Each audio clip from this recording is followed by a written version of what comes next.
இந்த இந்த அன்புக்கு பாத்திரமாக நான் என்ன செஞ்சேன்னு யோசிச்சுட்டு இருக்கேன். அங்க நின்னா நான் பேசுறது எனக்கே கேட்காது. ஒரு பழைய கதை, அதை புதிய தலைமுறைக்கு சொல்ல கடமைப்பட்டிருக்கிறேன். இங்க பல பேர் பிறந்திருக்க மாட்டீங்க. எனக்கு 21 வயசு. அப்ப நான் முதலில் மலேசியாவுக்கு வந்தேன்.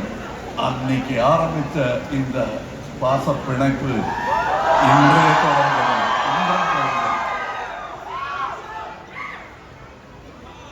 21 வயசுல நான் வந்த போது பெரிய நட்சத்திரம் ஆயிட்டேன்னு நினைச்சேன். அதுவே போதும்னு இருந்தது எனக்கு. அப்ப நான் மலேசியாவுக்கு வந்த போது எல்லாம் கடையில் போய் ஷாப் பண்ணோம்னா போவே விட மாட்டாங்க. என்னுடைய ரசிகர் ஒருவர் போலீஸ்காரராக இருந்தார். அவர் பணியில் காலில் குண்டடிப்பட்டு லீவ் எடுத்துக்கிட்டு இருந்தார். அது ஆடுறதுக்கு முன்னாடி எனக்கு பாதுகாப்புக்கு வந்துட்டார். அவர் பிறகு